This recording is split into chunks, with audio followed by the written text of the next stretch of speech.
Eh bien, bonjour, bienvenue sur cette vidéo de neuro5g.fr, ma chaîne YouTube. Je suis Teddy Atouari, ancienne victime de crises d'angoisse et de crises de panique. Et je vais vous faire une vidéo aujourd'hui sur les 11 croyances toxiques qui nourrissent les crises d'angoisse et les crises de panique. Alors, avant toute chose, j'aimerais vous préciser quelque chose de très important, c'est que sur cette chaîne Neuro5G et sur mon site neuro5g.fr, vous ne trouverez pas de solution magique, pas de hack, pas de système où vous arrêterez vos crises d'angoisse en quelques minutes, quelques secondes, voire même quelques semaines.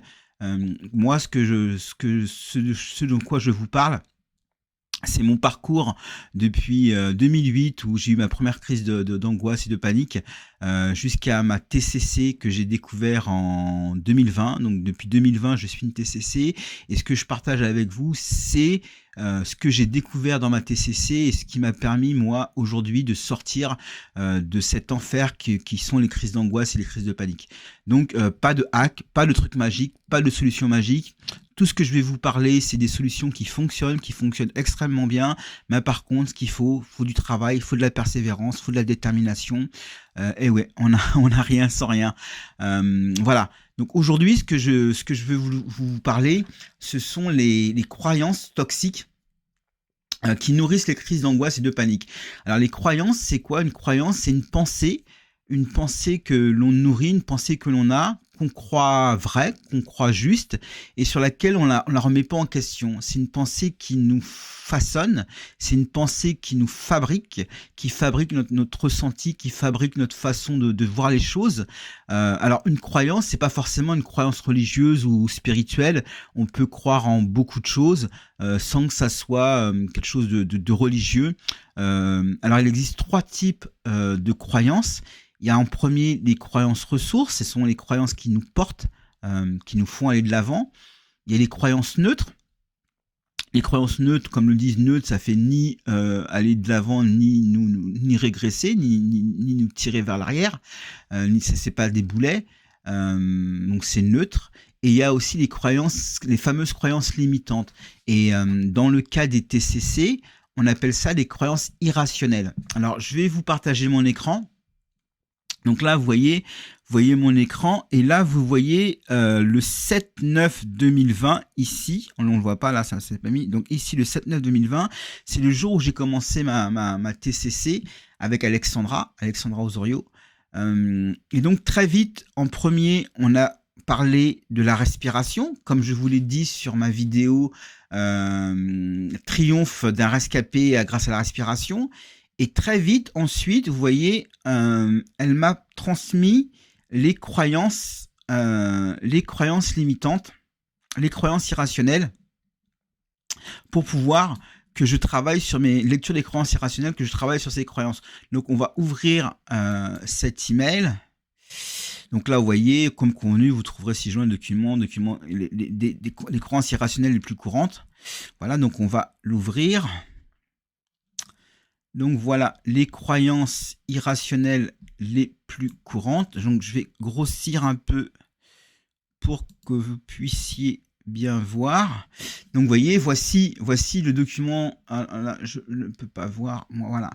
Voici un document sur les idées et les croyances irrationnelles généralement répandues, considérées source de stress, de souffrance et d'échec selon Albert Ellis, fondateur de la thérapie émotionnelle rationnelle. Donc vous trouverez les exercices à pratiquer pour identifier votre type de croyance et les modifier, moduler ou adapter. Donc là, il y a la liste des 11 croyances que je vous ai mis en titre. Et vous voyez, ça date de... C'est Monsieur Ellis, Dominer votre anxiété avant qu'elle ne vous domine, Montréal, les éditions de l'Homme, 1999.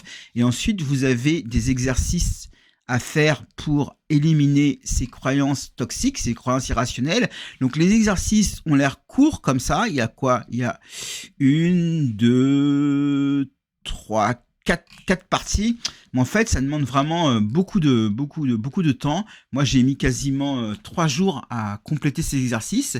Et à la fin d'avoir éradiqué ces croyances toxiques, ces croyances irrationnelles, je peux vous dire que j'avais vraiment l'impression qu'on m'avait enlevé un âne mort sur les épaules. ça m'a libéré. La première chose qui m'a libéré, c'est vraiment la respiration. Entre deux rendez-vous d'Alexandra, entre le premier rendez-vous qui a eu lieu le 7 septembre et le deuxième rendez-vous qui a eu lieu 10 jours après, Alexandra m'a partagé des exercices de respiration. Et ces exercices de respiration que j'ai mis en pratique, ça a vraiment ouvert des perspectives énormes en moi. Et j'ai commencé vraiment à aller mieux à partir de là. Ensuite, il fallait pratiquer. Ça s'est pas fait aussi vite que ce que j'entends sur Internet, où en 15 jours, en 3 semaines, on éradique les crises de panique. Moi, les crises d'angoisse, je les ai eues en 2008. J'ai porté ça pendant 2008 à 2020, donc ça fait 12 ans. Pendant 12 ans, j'ai eu des crises de panique, des crises d'angoisse, et ça arrivait très fréquemment, ça arrivait plusieurs fois par semaine, à certains moments. Je pouvais plus rien faire. C'est-à-dire que dès que j'avais une soirée entre amis, un pique-nique, un barbecue, une partie de pétanque, prendre le métro, aller faire les courses au supermarché, aller faire les courses dans les centres commerciaux, c'était quasiment sûr que j'allais faire une crise d'angoisse, une crise de panique. Et donc c'est parce que j'ai eu peur que ça continue, parce que j'avais plus de vie. J'ai surtout eu peur que ma femme, Violaine, me dise, ouais, voilà, écoute garçon, t'es bien beau, mais t'as peur de ta propre ombre, quoi. T'as peur de tout, on n'a pas de vie. Et c'est ça qui a déclenché le fait que je prenne la thérapie cognitive et comportementale. J'avais déjà testé des psychiatres, des psychologues, des psychanalystes, une psychomotricienne, des formations sur le stress, des formations sur les phobies. Bon, rien n'avait marché. Et là, j'ai testé la thérapie cognitive et comportementale. Et là, j'ai commencé à voir le bout du tunnel. Donc, on va revenir sur les croyances. Donc, je vais vous lire les croyances. Je vais détailler, moi, celles que j'ai nourries, parce que je ne sais pas si c'est les plus courantes ou pas. En tout cas, c'est celles que j'ai nourries, moi. Donc, je peux parler de ce que je connais, moi.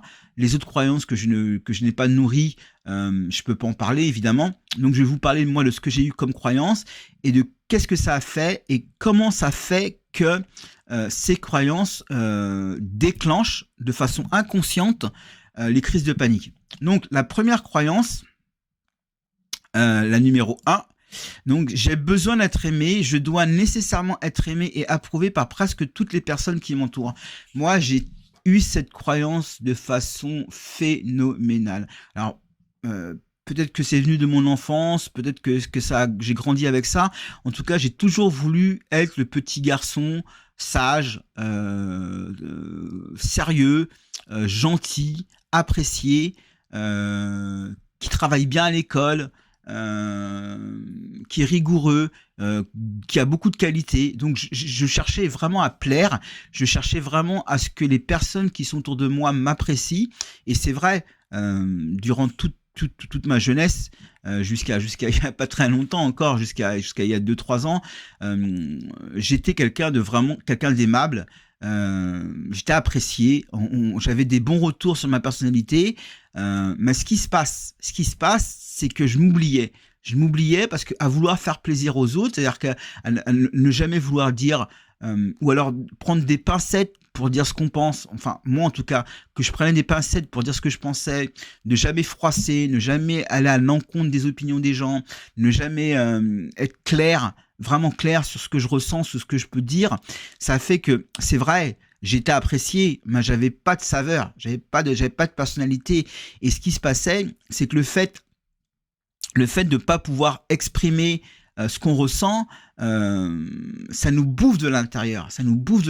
Enfin, moi, ça m'a bouffé de l'intérieur et ça a déclenché ces crises d'angoisse qui sont venues à répétition. Alors, vous allez me dire, cette croyance, c'est comme une graine, en fait. C'est comme une petite graine qui a été semée en moi et qui a poussé. Et vous le savez, il y a notre esprit conscient et notre esprit inconscient. Et les psychologues aiment bien comparer l'esprit, le conscient et le subconscient par rapport à un iceberg. Donc, la partie submergée, c'est l'esprit conscient, et la partie immergée, beaucoup plus importante, c'est le subconscient. Donc, cette petite graine qui est restée dans mon subconscient, c'est-à-dire j'ai besoin d'être aimé, je dois nécessairement être aimé et approuvé, a fait que ça m'a conditionné, ça m'a formaté, et ce formatage avec toutes les ramifications qu'on peut imaginer dans le subconscient fait que à chaque stimuli, alors les stimuli sont pas conscients, mais à chaque stimuli qui est en rapport plus ou moins éloigné avec le fait que j'ai besoin d'être aimé, ça crée de la fragilité chez moi, et une fragilité qui grossissait, ça crée les crises d'angoisse et de panique. Voilà, j'espère que j'ai été clair. Donc il y a beaucoup de personnes qui nourrissent ce sentiment de besoin d'être aimé, parce que vouloir plaire, c'est humain. Aujourd'hui, on voit sur les réseaux sociaux, par exemple, c'est la course des likes. Voilà. Donc, j'ai besoin d'être aimé au lieu de se concentrer sur leur estime d'eux-mêmes et à aimer les autres plutôt que d'être aimé par les autres. Voilà. Donc ça, c'est vraiment quelque chose que m'a appris la TCC, c'est d'apprécier les gens pour ce qu'ils sont, ne pas être dans le jugement, parce que le fait de vouloir être aimé, on a un auto-évaluateur, on a une autocritique qui fait que on se regarde constamment vivre, et on n'est pas projeté sur l'extérieur, on n'est pas projeté sur l'autre, ou alors quand on regarde l'autre, on le regarde avec un regard critique. Enfin, moi je parle pour moi quand je dis on, je pense qu'il y a plein de gens comme ça, d'après Alexandra, il y a plein de gens comme ça.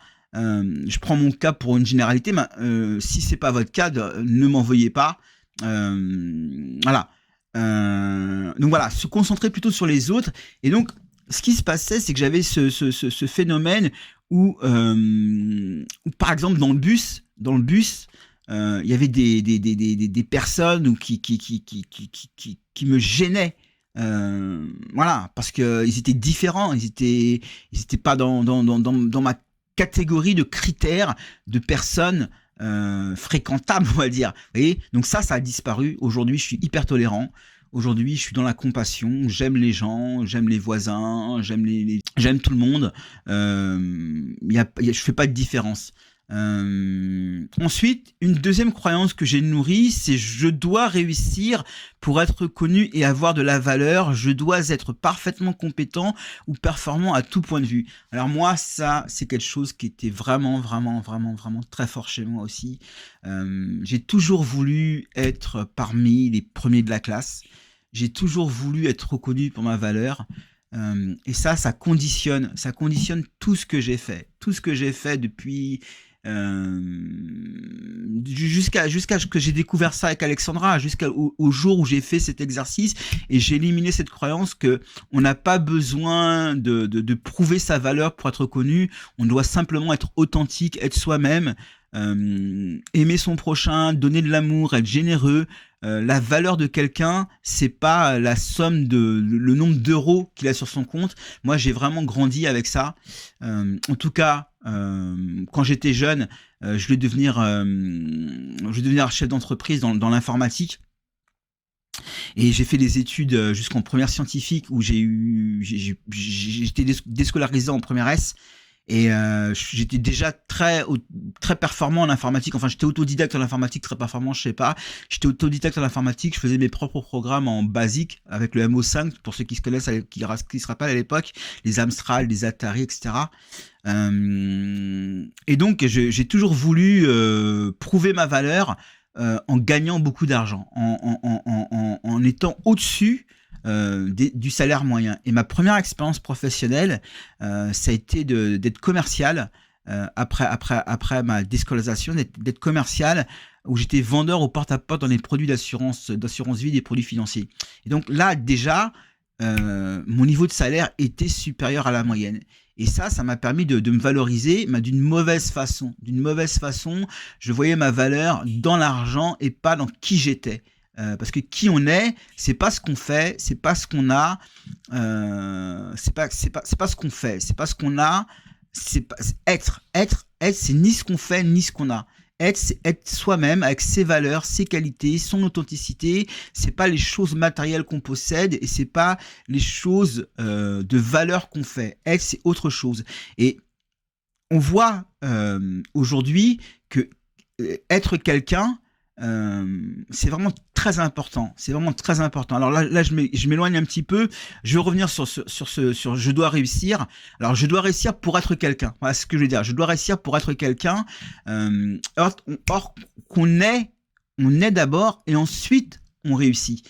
Et c'est pas on a ou on fait qui fait qu'on réussit. Alors, je sais pas si j'ai été clair, vous me le direz en commentaire. En tout cas, cette histoire de je dois réussir pour être reconnu et avoir de la valeur, ça c'est une croyance irrationnelle. La vraie croyance qu'il faut développer, c'est au lieu de s'accepter, au lieu d'accepter ce que l'on ne peut au lieu d'accepter que l'on ne peut pas être performant partout à tous les niveaux et que nous pouvons simplement faire les choses pour le plaisir d'avoir l'expérience, il n'est pas possible d'être meilleur partout. Voilà. Ça c'est alors je sais pas je vous laisse lire parce que moi j'ai pas tellement bien lu, je suis un peu mauvais lecteur ou un peu stressé, je sais pas. Donc là je vous le laisse, lisez-le. En tout cas, ce que j'ai appris avec la TCC qui m'a permis de sortir de la crise d'angoisse, de sortir de la crise de panique, c'est qu'il faut faire les choses pour créer les choses. Il faut faire les choses pour les faire et se détacher du résultat. Ne pas chercher à être performant, ne pas chercher à obtenir un résultat, faire les choses par plaisir et se détacher vraiment du résultat, être dans l'instant présent, de créer quelque chose, de faire quelque chose, d'obtenir un sentiment d'accomplissement parce qu'on fait les choses et que le résultat qui est vraiment qui est subjectif, un résultat positif ou un résultat négatif, c'est subjectif par rapport à chacun. Donc vraiment prendre plaisir à faire les choses et non pas chercher à être performant surtout. Et être le meilleur partout, ça je voulais vraiment être le meilleur partout et je peux vous dire que ça crée vraiment un sentiment de frustration parce qu'on peut pas être le meilleur partout. Donc forcément là on n'est pas le meilleur, ça crée de la frustration. Ensuite, c'est trop difficile, il est plus facile d'éviter les difficultés et les responsabilités que d'y faire face. Il est plus facile d'éviter d'affronter les difficultés de la vie et l'autoresponsabilité. Alors moi, j'ai pas nourri cette croyance. J'ai pas peur de la difficulté, donc je sais pas si vous connaissez, si vous ressentez ce sentiment. Je sais que j'ai vu des personnes autour de moi dans ma vie qui, quand c'était difficile, un exercice difficile ou des choses difficiles par rapport au cours informatique, ne faisaient pas l'effort. Bon, moi j'ai pas nourri cette croyance. En tout cas, sachez que quand vous avez cette croyance, c'est trop difficile et plus facile d'éviter les difficultés et les responsabilités que d'y faire face. Ça, c'est une ramification qui crée les crises de panique. Alors à la place, il faut nourrir l'idée que le soi-disant moyen facile est généralement beaucoup plus difficile à la longue et souvent devient un symptôme à régler. Ah ouais, à croire que c'est trop difficile, ça crée les difficultés parce qu'on surmonte pas les difficultés. Bon, j'ai pas nourri cette croyance, donc je peux pas trop en parler. Ensuite, la quatrième, les autres ne sont pas corrects. Certaines personnes sont mal intentionnées, méchantes, mauvaises, elles devraient être punies. Alors, j'ai pas vraiment nourri cette croyance, je peux pas vous en parler. Je pense pas que les autres ne sont pas corrects, les personnes sont mal intentionnées, méchantes ou mauvaises. J'ai eu un peu cette croyance dans le sens où les gens n'avaient pas la bonne attitude par rapport à certaines choses, qu'il y a une bonne façon de faire les choses, une mauvaise façon de faire les choses, et entre les deux, il y a tout un tas de nuances. J'avais cette façon de jauger les gens par rapport à leur attitude, mais les gens sont ce qu'ils sont. Les gens sont pas leurs actions, comme on l'a dit tout à l'heure. Être quelqu'un, c'est pas ce qu'on fait. Et donc là, on le revoit à la place de l'idée que certains actes sont autodestructeurs ou antisociaux, et que les personnes qui affectent de tels actes se comportent bêtement, par ignorance ou par névrose, et devraient être aidés à changer.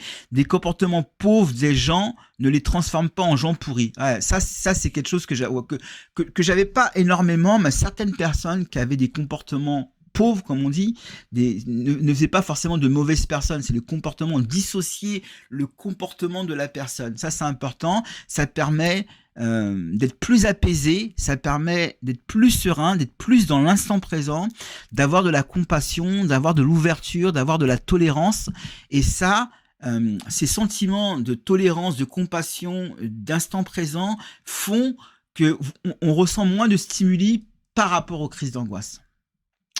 Alors la cinquième, C'est une catastrophe quand les choses ne vont pas comme je le souhaite. C'est terrible, horrible, catastrophique et insupportable.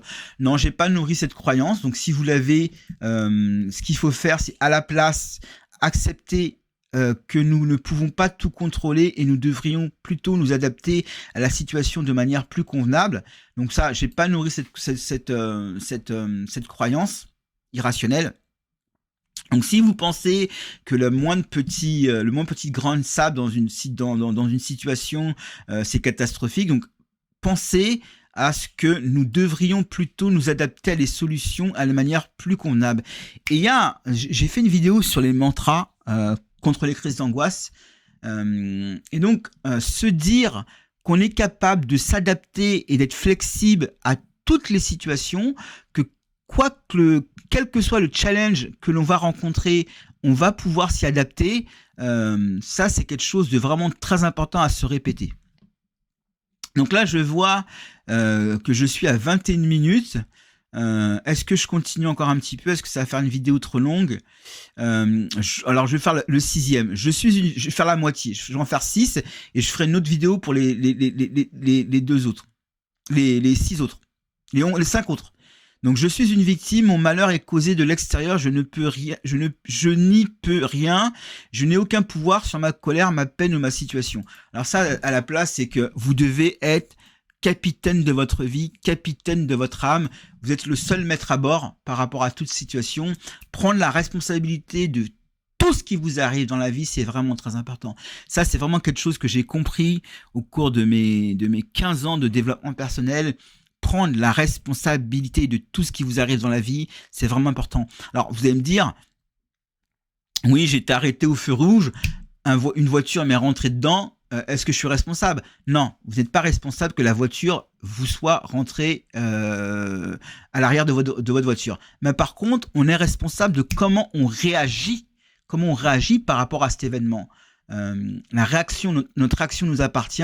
On peut se mettre en colère, on peut aller vouloir casser la gueule du type qui nous est rentré dedans, on peut vouloir faire un constat gentiment, on peut se dire bon, ben voilà, ça arrive et c'est pas grave. Donc on est libre, on a le libre arbitre de comment réagir par rapport aux événements, ce qui fait qu'on est toujours responsable des situations qui nous arrivent. Voilà. Donc après, il en reste plusieurs. Je suis angoissé, l'idée que nous devons avoir le contrôle parfait. C'est une croyance que je nourrissais, on en parlera. C'est trop fatigant. L'idée que parce que quelque chose a fortement affecté ma vie une fois, elle devrait affecter définitivement. L'idée que nous n'avons aucun contrôle sur nos émotions. Alors ça, juste celle-ci. L'idée que nous n'avons aucun contrôle sur nos émotions, que nous ne pouvons pas nous empêcher de nous sentir troublés par les événements, ça c'est quelque chose que je nourrissais et je pense que c'est quelque chose que beaucoup de personnes qui sont victimes de crises d'angoisse et de panique ressentent, qu'on n'a pas le contrôle sur les crises d'angoisse, qu'on n'a pas le contrôle sur les crises de panique et c'est faux. On peut tout à fait s'en sortir. J'en suis la preuve. Alors, je ne vais pas vous dire que c'est facile, je ne vais pas vous dire que c'est rapide, je ne vais pas vous dire que ça va se faire un claquement de doigts.